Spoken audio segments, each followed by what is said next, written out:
Next, Broadway embraces new traditions and reinvents itself in the 60s and 70s.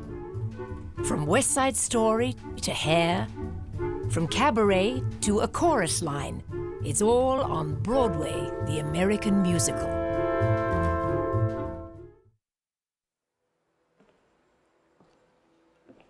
Hello, I'm Julie Andrews. In the 1960s, the traditional Broadway musical fell out of step as rock music, the civil rights movement, and the Vietnam War had a profound effect on American culture. But beginning with West Side Story, a new generation of creative talent reimagined what the musical could do. Songwriters like Stephen Sondheim, Bach and Harnick, Kander and Ebb, along with directors such as Hal Prince, Bob Fosse, Michael Bennett, created astonishing new works, new sounds, and a bold new tradition for Broadway.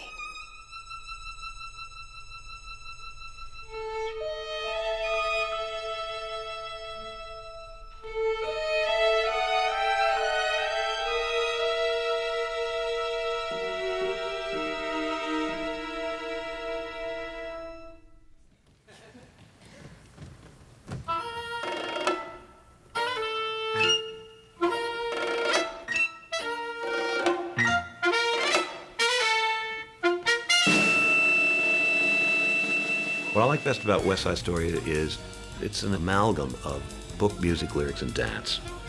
In that sense, it's a remarkable piece, I think. You're going to see a kind of choreographed movement that's neither ballet nor traditional musical comedy dance, but you're going to see action in movement. That was what was new about West Side Story.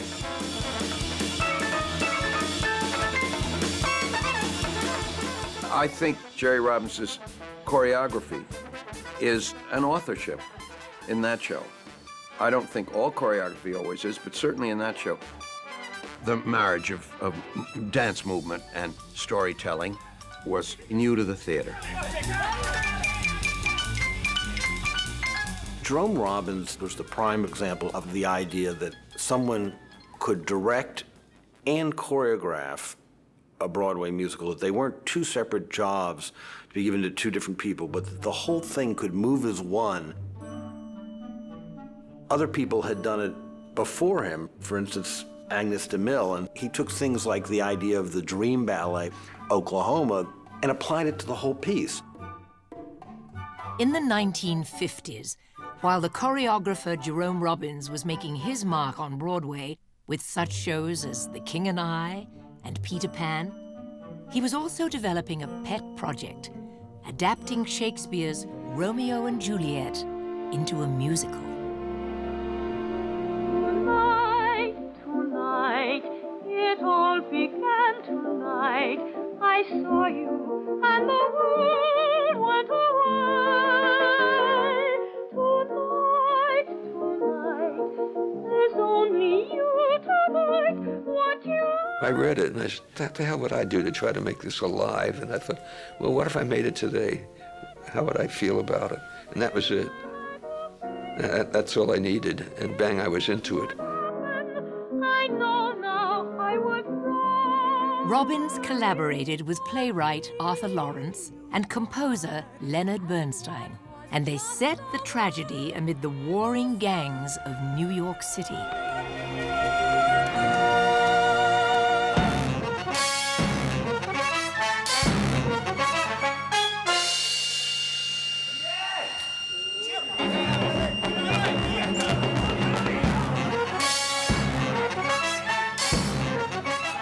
There was one area where we did break new ground, and that is in the subject matter.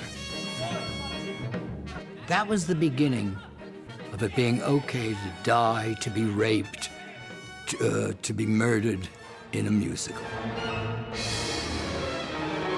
At the same time, Lenny Bernstein's music was different from anybody who has ever written for musical theater.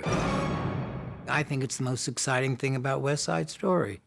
It has a vitality, an energy, an originality, and it says America to me.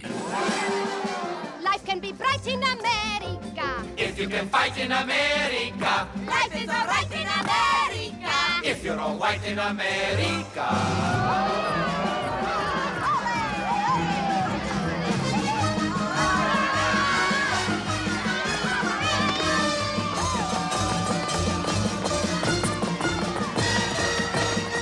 The show is driven by the music. It's intense from beginning to end. It is a mixture of Wagner, Stravinsky, Mahler, Mambo, Broadway. It's all rolled into one. It packs a punch.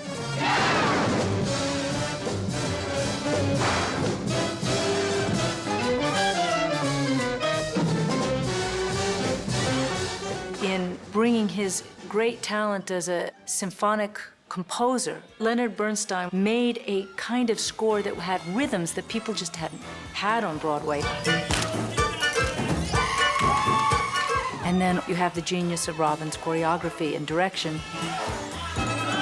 The influences, inspirations are still so potent today in its clothing and its look and its stylization. I think that West Side Story was the forerunner of all MTV with its style, putting people stylized dancing in the middle of streets, as in the movie.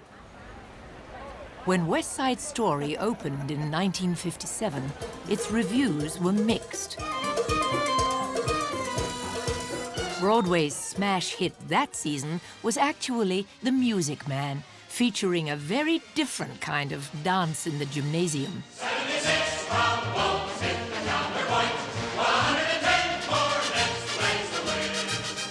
People walk out on shows, and those are very often the shows that become historical.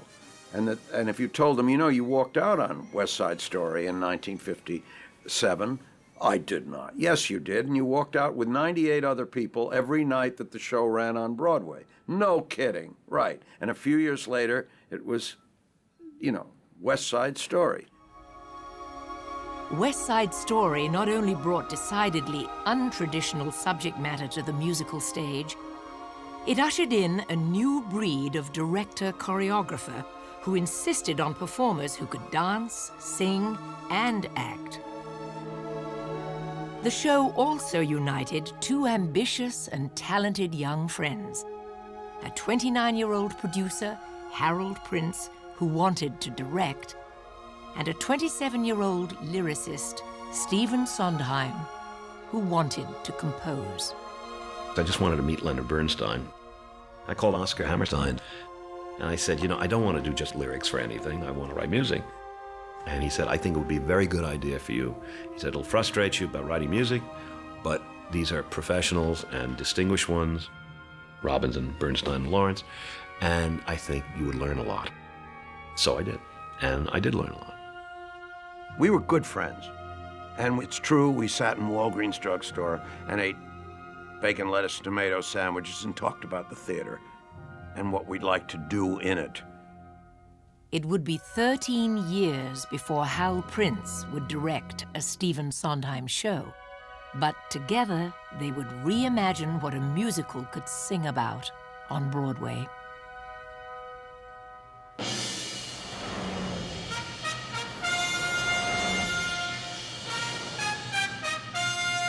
The late 1950s and early 1960s produced some of Broadway's most memorable musicals.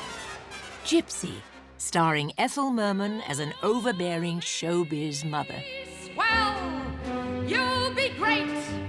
Gonna have the whole world on a plate. Bye Bye Birdie, a parody of Elvis Presley and the dangers of rock and roll. Camelot, the King Arthur story that became indelibly linked to the Kennedy presidency.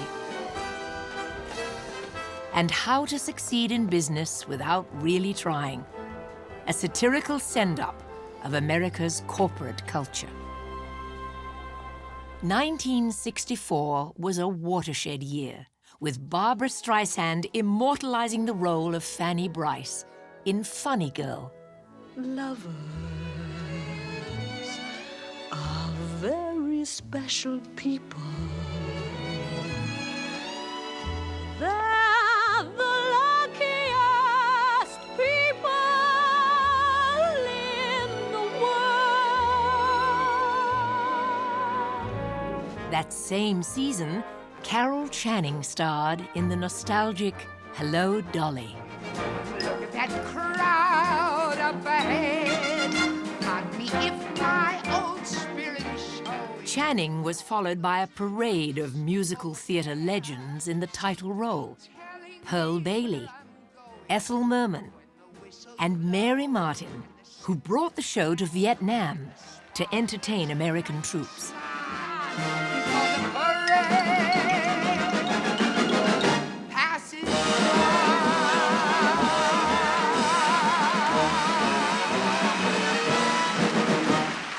But the biggest hit of 1964, which broke the record for the longest-running show in Broadway history, was perhaps the most unlikely.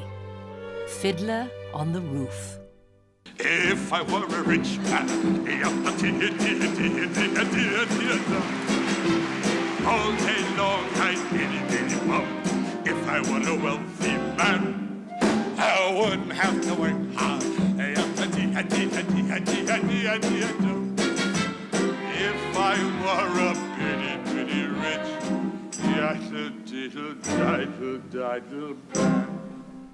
Based on Sholem Aleichem's short stories depicting a Jewish village in 1905 Russia, Fiddler was the last original work Jerome Robbins created for Broadway.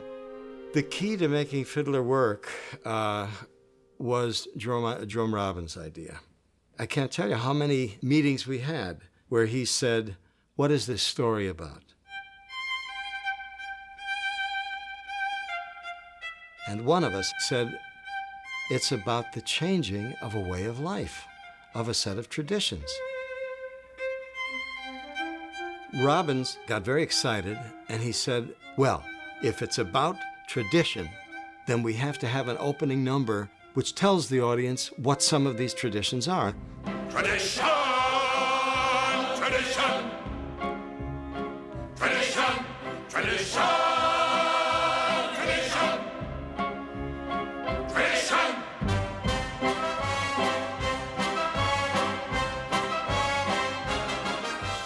Tradition. It's this.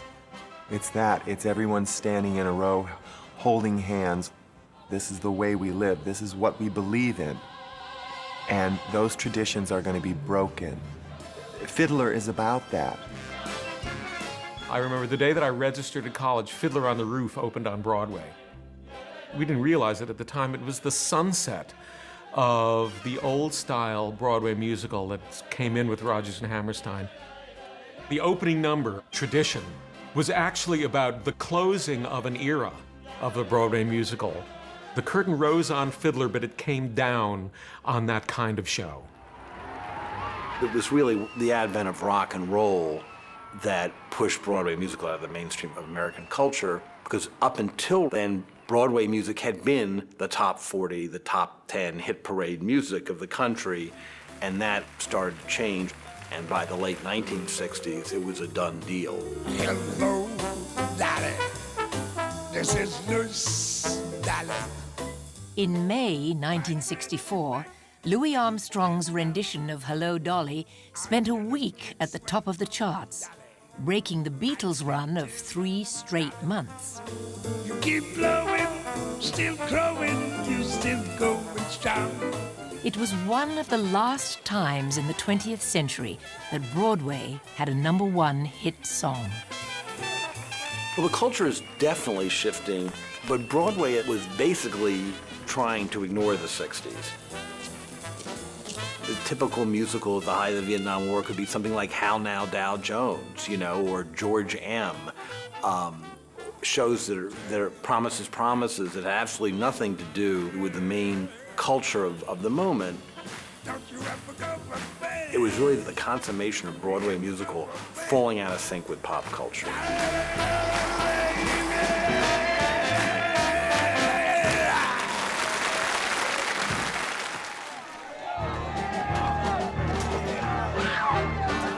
By 1966, protests and demonstrations were becoming an unavoidable presence across America. Hal Prince, now directing shows, was inspired by the civil rights struggle as he prepared a new work with music and lyrics by John Kander and Fred Ebb. It was very stormy in our country when I started to work on Cabaret. And I brought in a photograph from Life magazine, a 2-page spread of a bunch of Aryan Nazi boys snarling at the camera. And of course, it was in our country, and it was them snarling at some poor little black girl. So I used that to support the contention that wherever human beings are, terrible things potentially can happen. Cabaret was an adaptation of the Berlin stories of Christopher Isherwood and a play based on them. The show depicted the debauchery of Berlin between the wars and the Nazi rise to power, presented by a master of ceremonies at the Kit Kat Club.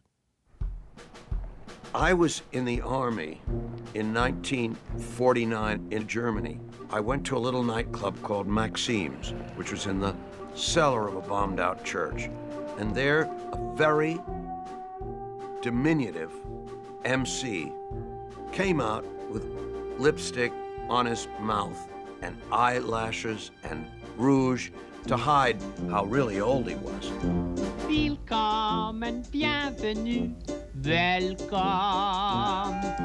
Fremde, étranger, stranger. Glücklich zu sehen, just les enchanté. Happy to see you, bleibe reste stay. Joel Grey, made up in a way that even if you knew what he looked like, he'd be unrecognizable, comes out and starts singing a song that we all know now as Willkommen.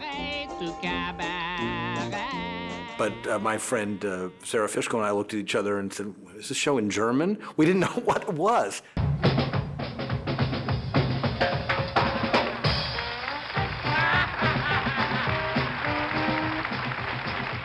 It was very out there, and it had all this sort of androgynous sexuality. It was mind-blowing. And the audience was baffled. It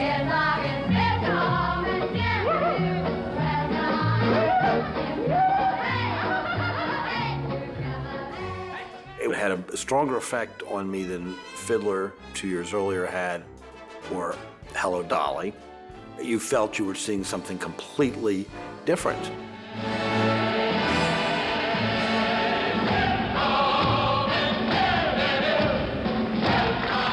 Cabaret, I would say, pushed the envelope of what people were seeing in the Broadway musical.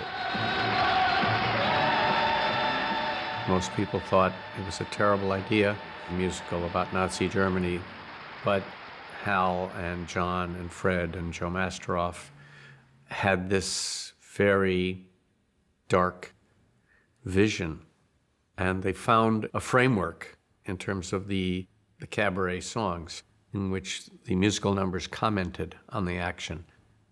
Boris Aronson did the original set. Nobody's ever been greater designer than Boris Aronson. There were 2 musicals on stage. One took place in real rooms and one took place in limbo. And in limbo were these numbers which indirectly commented on the real book upstage. Somewhere in the middle of the second act, Sally Bowles leaves the real world, walks through a mylar curtain into the unreal limbo world, and sings Cabaret. What good is sitting alone in your room? Come hear the music play. Life is a cabaret, old chum. At the end of that song, she goes and gets an abortion. What she's found out at the beginning of the song is that she's pregnant. What she decides at the end of the song is that she doesn't want to have the baby. Right this way, our table's waiting. Start by admitting. That's a pretty powerful material for a Broadway musical comedy.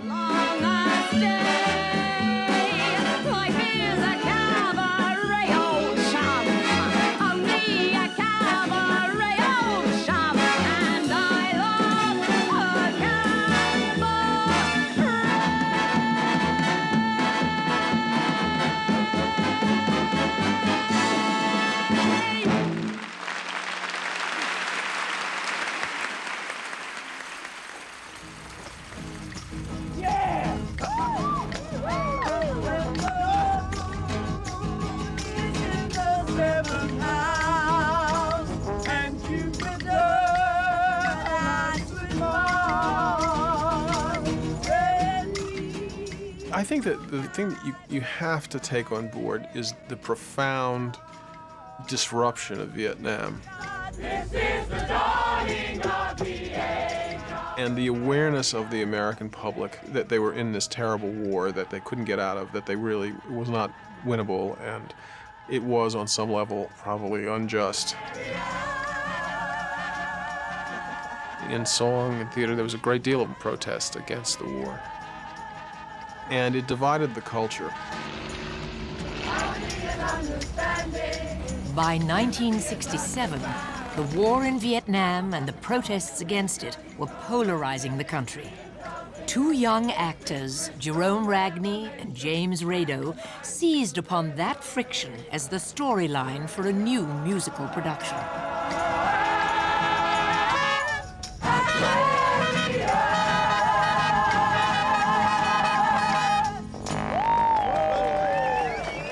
For backing, they sought out Joseph Papp, a maverick producer who had just created the Public Theatre, a non-commercial venue downtown. Known for presenting Shakespeare in Central Park, Papp was also a champion of contemporary theatre. Vietnam was a major plot point in the show, but the war wasn't really the main thing. The main thing was the lifestyle. It seemed to be more about hippies. You know, growing their hair long and living in wearing different kind of clothes. Gimme a head with hair, long, beautiful hair, shining, gleaming, steaming, flaxen, waxen. The show was called Hair. It was the first Broadway musical with an entire score of rock music.